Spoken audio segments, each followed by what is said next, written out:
Now, Franco, as I teased in the introduction, there was the surprising reemergence of Catherine McKenna.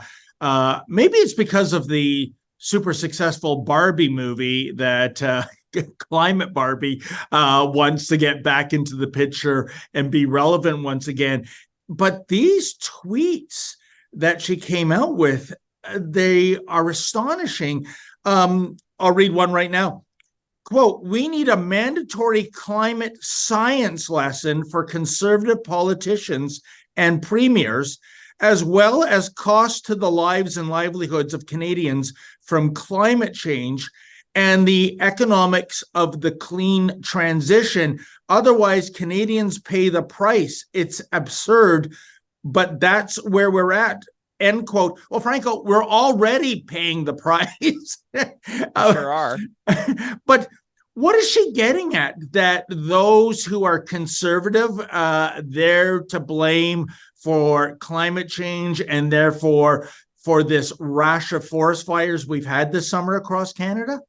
Well, I hope it's not political opportunism, right? Like, I really hope that's not the case.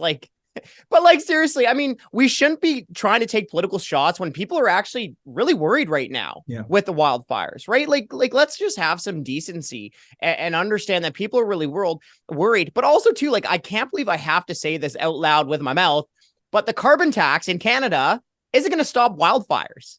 Who is the government or these former politicians, I guess? Who are they trying to do they actually think Canadians are that dumb? Of course, a carbon tax isn't going to stop wildfires. I mean, I can't believe we also have to point this out. McKenna should know this. She was the environment minister. We've had a carbon tax in Canada for quite some time.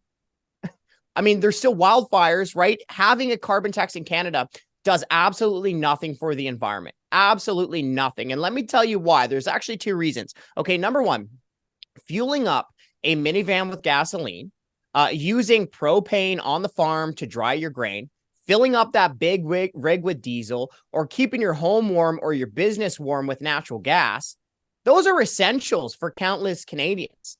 So many Canadians can't escape the punishment of a carbon tax. People just have less money in their bank accounts for other important things, like putting their kids through university. So that's reason number one. Reason number two is this.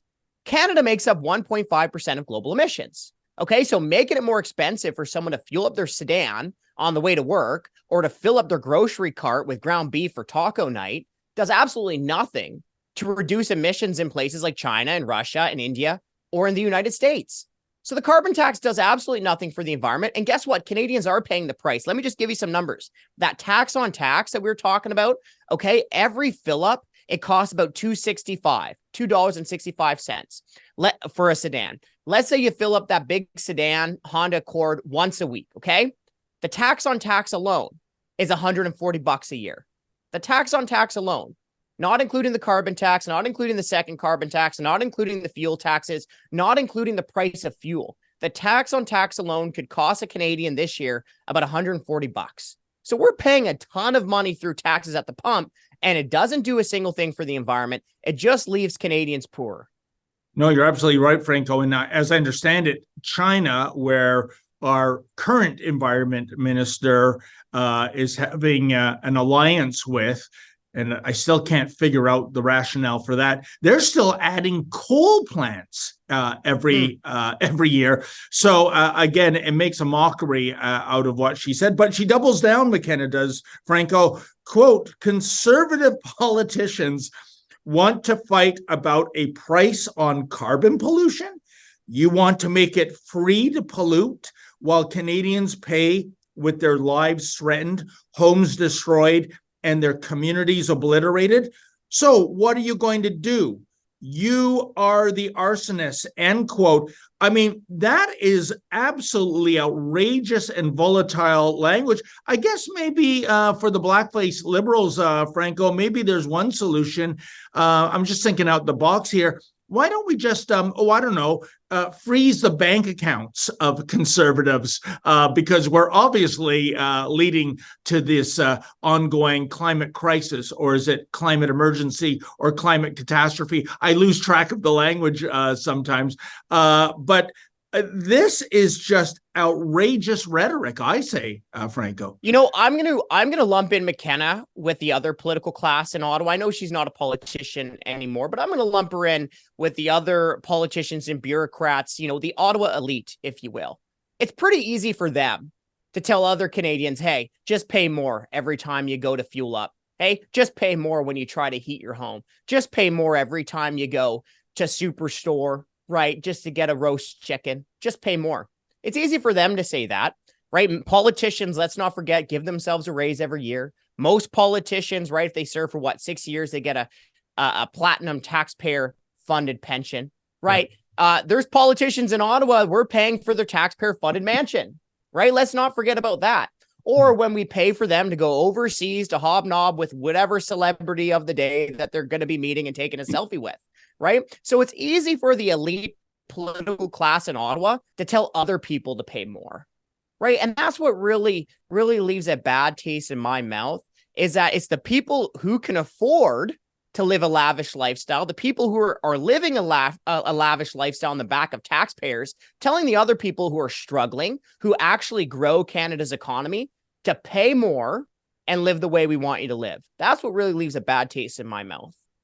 Yeah, and I guess, Franco, and this will be our exit question, where does all this lead to in terms of potential regime change in Ottawa? I don't see any indication either this year or maybe even next year of interest rates going back down again. I think maybe the best we can hope for is that they stay where they are, not increase.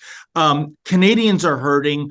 People are canceling road trips. The other day, I'm in a metro. I fill up my basket. I think I said, oh, that's about $48 in groceries. It was $143. I'd be a wipeout on the prices, right?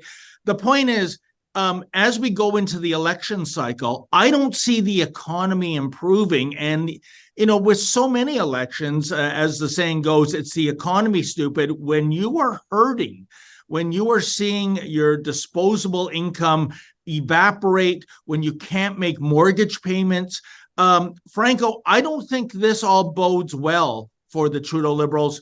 Your thoughts?